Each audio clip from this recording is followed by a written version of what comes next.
This video contains several Am I the A-hole stories. Some are loosely based on real-life events, while others are completely fictional. Sit back, listen closely, and see if you can work out which ones come from true experiences and which ones are made up. I, 19F, lost my older sister when I was a little kid. She died when I was 6, and I barely remember her voice, but I do remember her laugh and how she used to let me sit in her bed and braid her hair. When she passed, my parents gave me her ring. It's not expensive, not flashy, but to me, it was everything. It sat in a little wooden box in my room, and when I missed her, I'd hold it, sometimes slip it on. That was my way of keeping her close. Fast forward to last week. My brother decides to propose at a family gathering. Everyone is there. Aunts, uncles, cousins. He gets down on one knee, opens a box, and there it is. My sister's ring. Everyone gasps. His girlfriend says yes. People are crying. Phones are out filming. Everyone's cheering.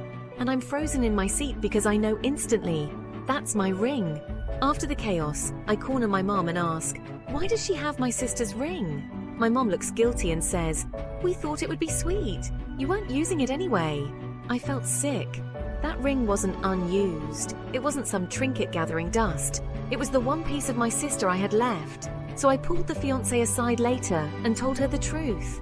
I explained that the ring belonged to my late sister, that it was given to me to remember her, and that it wasn't my brother's to take.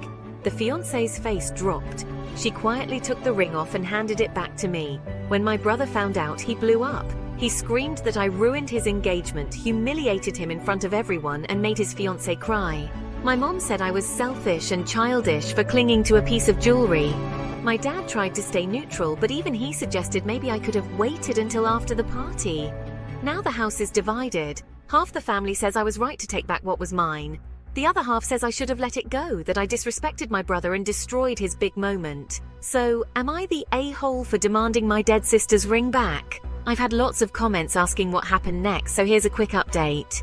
My brother and I didn't speak for days. When he finally called, he was still furious. He accused me of valuing a dead girl's memory more than his future marriage. That cut deep. I shouted back, "She wasn't just a dead girl. She was our sister. That ring was all I had left of her and you stole it." We were both screaming at that point. He said he just wanted to honor her memory by making the ring a family heirloom. I told him honoring her memory doesn't mean taking away mine. Mum sided with him. She said the ring belongs to the family and that I was being dramatic. Dad just kept saying, "Let's not make this bigger than it needs to be." But how could I not? Every time I looked at that ring, I saw my sister's face. And now I also see betrayal. It's been hard living at home, but I have no choice right now.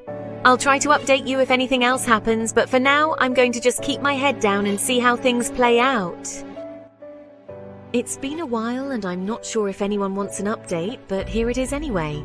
After my post blew up, the situation took a turn I didn't expect. My brother's fiancée reached out to me privately. She asked if we could meet for coffee, just us two. I was nervous, thinking she was going to demand the ring back or start a fight. Instead, she apologized. She told me she never wanted the ring in the first place. She said it made her uncomfortable wearing something that belonged to a girl she'd never met, especially one who had passed away. She only said yes to it because she thought it mattered to my brother and my mom. She actually thanked me for taking it back, saying, "Honestly, I felt guilty wearing it. I'm relieved you have it." That floored me. I'd spent all week thinking she hated me, but really, she was just caught in the middle. Then came the real bombshell. Apparently, it was my mum's idea to use the ring. She had suggested it to my brother, even pressured him, saying it would be a beautiful family gesture and would keep my sister's memory alive in the marriage.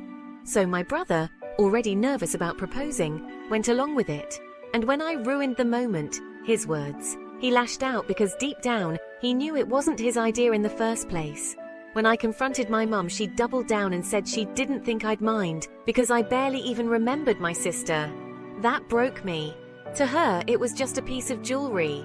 To me, it was the one thing I could still hold in my hand and feel my sister close. So yeah, I've got the ring back. The fiancée bought herself a new ring, one she actually loves. She and I are fine now, surprisingly closer than before. But my mom, things are icy. And my brother, well, let's just say therapy might be the only way forward. At least now I know. I'm not crazy and I'm not selfish. I was protecting the only piece of my sister I had left.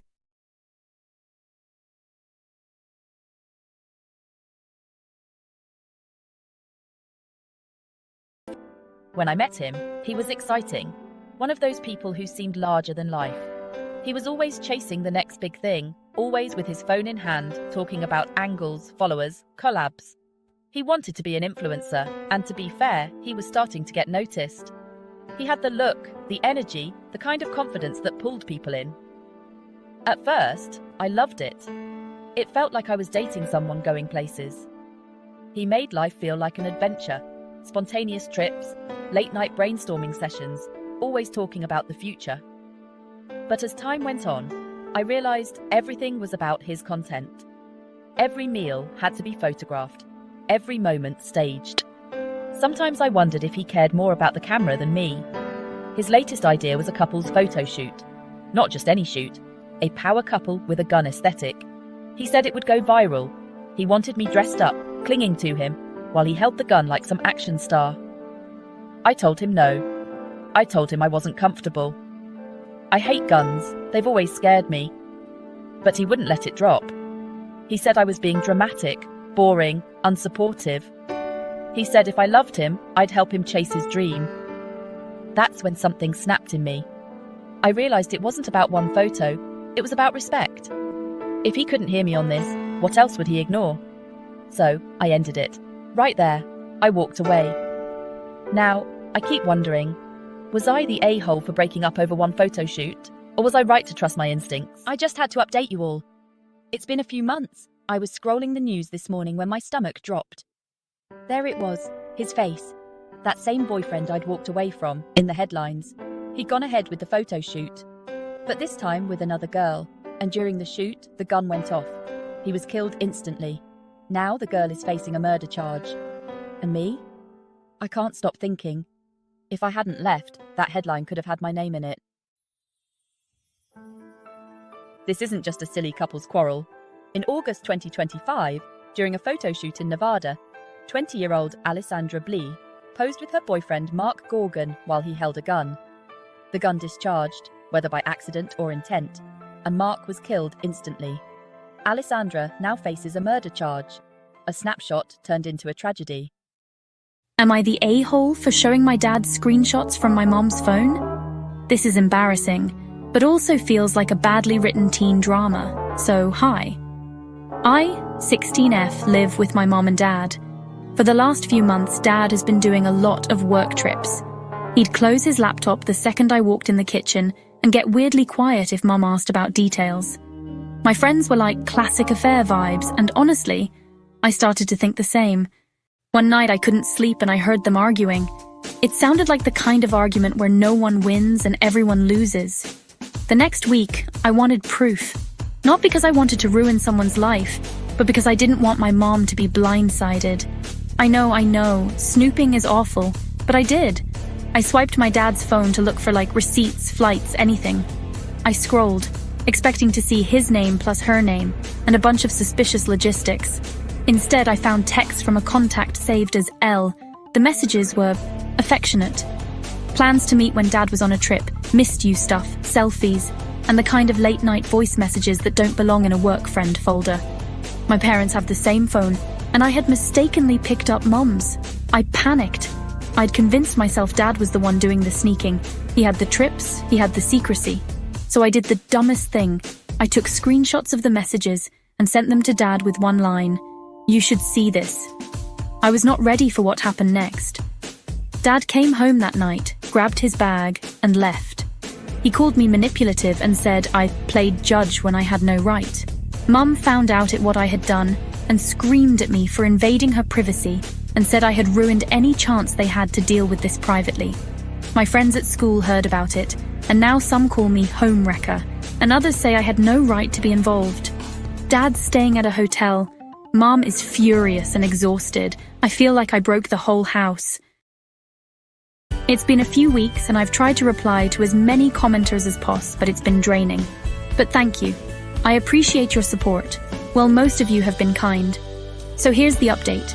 Mom and Dad both started individual therapy. Dad admitted he'd been emotionally checked out for years and that the work trips were him avoiding home tension, not escaping with someone else. He apologized and said he was ashamed of how he'd been acting and sorry I had to be dragged into it, and actually thanked me for letting him know what was happening. Mum actually apologized to me for how she yelled.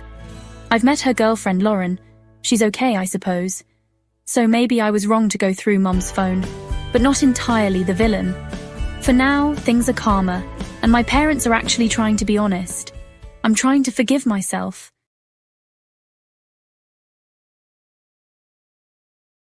Would I be the a-hole for wanting my daughter to move closer to home, even if it means getting rid of the man standing in her way? So here's the situation. My daughter's marriage has completely fallen apart. She and her husband are divorced, and things are ugly. She wants to move back home with the kids, but the custody arrangement means she cannot. He refuses to let them leave. And I will be honest, I cannot stand him. He is smug, difficult, and he holds all the cards just because of this custody order. The way I see it, my daughter and grandkids would have a better life here, surrounded by family, stability, love. Why should they stay trapped in a city where he controls everything? I keep having dark thoughts. I can't help myself. What if he was not around anymore? Would that really make me a monster if all I want is what's best for my family? I mean, people disappear all the time. Accidents happen. Maybe if he were out of the picture, the kids could finally come home. Would I be the a-hole for even considering this? Before you answer, let me give you a little more information. You see, this may be a hypothetical question, but what if I were to tell you that in 2014, this exact scenario played out in Tallahassee, Florida? Think on your initial response and pause for one moment more. Her name was Donna Adelson. She despised her former son-in-law, law professor Daniel Markell, who blocked her daughter from relocating with their 2 boys. So Donna orchestrated a plot, a murder for hire. Markell was shot in his own driveway. The killers were eventually tied back to Adelson's family. In 2023, after years of investigation, Donna was finally arrested and charged in connection with the plot, and in September 2025, found guilty of first-degree murder, conspiracy to commit murder, and solicitation of murder. At 75 years old, she is expected to face a life sentence, potentially without parole. So, has this changed what you would advise? Knowing that a real mother actually went through with it, all for control, all for family, does it make you rethink how far someone might go when they believe they are protecting their own? Am I the a-hole for going on a second date with someone I barely know from a dating app? We met online a couple of months ago, and honestly, it felt like a spark right away. He was charming, funny, and said all the right things. He even drove a long way to meet me, which I thought showed effort. Our first date wasn't perfect. Something about him felt a little restless. But he kept messaging me afterward, saying he couldn't stop thinking about me. Now he wants to take me somewhere more private for our second date. He says he knows a quiet spot near the hills where we could have a picnic and talk without interruptions. Part of me thinks it sounds romantic, like the kind of date you'd see in a movie. But another part of me can't shake the feeling that it's too soon to be out in the middle of nowhere with someone I barely know. My friends are split. Some say I'm overthinking it, that you only live once, and maybe I'm shutting out a chance at love. Others say I should be careful, that people can hide who they really are, especially online. I hate feeling like I'm paranoid. It's just a picnic, right? So, would I be the a-hole for saying no to the date, even if it means I might miss out on something real? This isn't just dating drama. In 2020, Priscilla Castro met Victor Ceretano through a dating app. Instead of romance, he murdered her and tried to cover it up by setting a fire. That fire became the deadly Markley Fire, one of California's largest disasters. Ceretano was sentenced to 73 years to life, a swipe that turned into a death sentence. Am I the a-hole for how I reacted after finding out I might not be the father to my twin boys? So, I have been married to my wife Anna for almost 15 years. Together we have twin boys aged 12. At least I thought we did. The twins are my world. I coach their football team, I take them fishing, I'm the guy who never missed a birthday or a school play. Me and Anna have had a good marriage. I never doubted for a second that I was their dad. Until last month. I was at a family gathering when my cousin made some dumb joke about one of the twins looking nothing like me. He said it loud enough that people laughed. I brushed it off, but later that night it stuck in my head. The boys are identical to each other, but the resemblance to me? I couldn't stop staring. Curiosity got the better of me. I bought one of those at-home DNA test kits. Just for fun, or that's what I told myself. I tested myself and one of the boys. The results came back and I swear my heart dropped out of my chest. The test said I am not a biological match. I confronted Anna immediately. She broke down crying and admitted that around the time the boys were conceived, she had a one-time fling with her ex. She swears she didn't know who the father was, and when the boys were born, she assumed they were mine because, why wouldn't she? She never intended to hide it forever. But 12 years went by, and here we are. I feel like my entire life has been a lie, but at the same time, they're my boys. I've raised them since day one. They call me dad, they love me. Do I destroy their world over biology? Right now, Anna wants me to keep this secret between us. She says the boys see me as their father, and nothing should change. But every time I look at them, I feel this crushing mix of love and betrayal. Part of me wants to tell the boys the truth. Part of me wants to cut ties with Anna completely. And part of me just wants to pretend I never took that test. Because honestly, I don't think my heart can handle losing them. So am I the a-hole for how I reacted? Am I wrong for pulling away from Anna and the kids while I process this? Should I stay quiet for the sake of my sons, or do they deserve to know the truth about who their father is? Am I the a-hole for refusing to drink the protein shakes my husband makes me? He's been on this huge health kick lately. New gym routine, new supplements, new recipes. And at first, I thought it was sweet. Him wanting me to join in, to get healthy together, as he put it. Every morning, he hands me one of his special shakes. He tells me they're packed with vitamins and protein, the perfect start to the day. But here's the thing. Every single time I drink one, I end up sick. Not just queasy, like doubled over, can't keep anything down sick. I told him maybe my stomach just doesn't agree with the powders, but he brushes it off.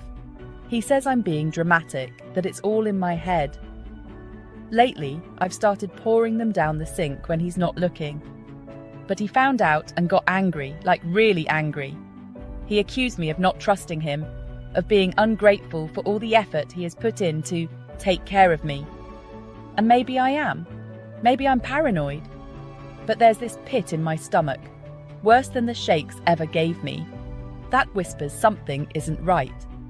My husband is supposed to be the one person I can trust without question. So why do I feel so afraid of something as simple as a drink he's made? Am I overthinking this? Or is there a reason I don't feel safe? What would you do if you were me? This isn't just an internet dilemma. In 2023, Colorado dentist James Craig really did poison his wife Angela's protein shakes. When that didn't finish her, he gave her a lethal dose of cyanide through her hospital IV. His motive? To escape his marriage for another woman. In July 2025, he was sentenced to life without parole. Hi all, I'm 28 and I'm getting married in 2 weeks to the love of my life, who's 29. We've been planning this day for, 2 years now, and honestly, I just want it to be perfect. The problem? The weather forecast says partly cloudy. My dress is champagne silk, And apparently, clouds make it look sort of greyish in photos. So, I did a little research and found out you can actually hire a plane to disperse the clouds. It's called cloud seeding. I called my fiancé's family and asked if they could hire the planes to remove the clouds. They laughed at me. I got upset and told them that unless someone sorted out this issue, they're not allowed to attend. His mum cried, his dad called me controlling, and my fiancé asked if I was serious. Now everyone is calling me a bridezilla. But it's my day, and if they cared, they'd understand. Am I the a-hole? It's been a few days, and would you believe it? Things escalated. My fiancé's cousin is a pilot and actually looked into renting a plane. Turns out, cloud dispersal costs tens of thousands of dollars. I said fine, then asked the bridal party to each chip in $3,000 as part of their duties. This is where the group chat exploded.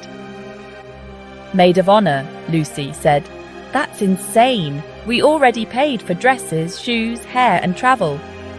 "We're not funding the weather," I replied. "It's literally one day." One day. Can't you skip Starbucks for a few months? Bridesmaid 1 Hannah said, "You're asking me to choose between rent and clouds. That's not normal." And I said, "So you'd rather I look like a corpse in beige in my wedding photos? Thanks for the support." Lucy said, "You're weaponizing weather." That phrase actually broke me. Weaponizing weather? Like I'm some kind of Bond villain sitting in a control tower with a lightning button. I told her she was being dramatic, and then she left the group chat. Just left. Then Hannah followed. Then Sophie. So it was just me, and poor Emily, my quiet bridesmaid, who sent one sad little gif of a storm cloud with a crying face. I didn't know if she was mocking me or agreeing with me, so I called her. She didn't answer. At this point, I was sobbing. My fiancé came in, saw me clutching my phone, and asked what was wrong. When I told him Lucy accused me of weaponizing weather, he actually laughed. He laughed in my face. Then he said, "You need to apologize. To the atmosphere. To the atmosphere." I told him the only thing I'd apologize for is trusting people to care about my happiness. He left the room. So yeah, that's where we're at. My bridal party has staged a mutiny. My fiancé thinks I owe the sky an apology, and I'm sitting here wondering how everyone else gets magical sunshine weddings while I'm being targeted by literal clouds. I feel very unsupported. I wasn't going to do an update, but honestly, I'm disgusted by the reaction here. I came to this for support, but instead I've been called delusional, mentally unstable, and, my personal favourite, the final boss of bridezillas. Someone even DM'd me a picture of a thunderstorm with the caption, "You'll never win." For the record, I am not asking for much, just one day without clouds. People throw around tens of thousands of pounds for things like cars, houses, or medical bills. Why is my wedding less important? My fiancé has stopped talking to me and apparently told his family he's having second thoughts. I told him if he loved me, he'd understand that I can't stand there in a silk dress looking like a soggy tissue. He just stared at me. I came here hoping for advice, but now I've learned I'm surrounded by selfish, weather-defending people who don't care about a bride's happiness. Guess I'll be walking down the aisle under a literal storm cloud, and apparently that's my fault.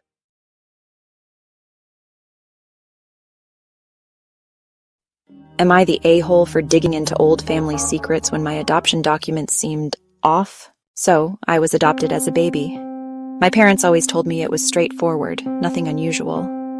But as I got older, little things didn't add up. Some papers had errors, my birth certificate looked strange, and whenever I asked questions, the answers felt rehearsed. I tried to ignore it, but you know how it is. Once you see cracks, you can't stop noticing them. Part of me thought, am I ungrateful for questioning this? Or am I just protecting myself by wanting to know the truth? I finally decided to dig deeper.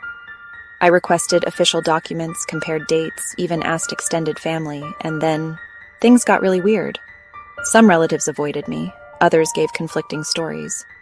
One even told me to stop digging, you won't like what you find. I kept asking myself, am I the a-hole for pulling at these threads? Should I just leave the past in the past? Or do I have the right to know where I came from? Before I knew it, my family was arguing and I was being blamed. They said I was being disrespectful and ungrateful. We fought. They accused me of not trusting them, of trying to rewrite the past. I felt guilty, like maybe I was the problem. But deep down, I knew something was being hidden, and I couldn't ignore it anymore. And then, the truth came out. My uncle, a man I had known all my life, who I trusted and loved, was actually a convicted serial killer. He forged documents, he manipulated families, and I was one of the babies caught up in his lies. It's even possible I witnessed my mother's murder as an infant, something I'll never fully know. All those instincts, all that digging, it was real. I wasn't just paranoid. My family's darkest secret had been written into my very beginning. Crazy story. Right. Did you think this can't be real? Well, the thing is, it is loosely inspired by Heather Robinson, who was adopted under falsified documents created by her uncle, John Edward Robinson Sr. She later learned he was a serial killer responsible for multiple murders in the 1980s and 90s. Her story became one of the most chilling true crime family revelations in U.S. history. So, if you found out you were adopted and the family got weird about it, would you be the a-hole for digging into your adoption papers? Let me know in the comments. Did you just gasp, or was that your popcorn hitting the floor? So, did you guess which story was real before the big reveal? Or are you still reeling from those wild plot twists? Let me know in the comments. Did you call it, or did I get you good? And hey, if you love juicy AITA stories as much as I do, you're in the right place. Don't forget to check out my other shorts for more jaw-dropping, head-shaking, and LOL-worthy drama. Trust me, the next wild story might just leave you questioning humanity, or at least your group chat. Go on, binge a few more. You know you want to. See you in the next one.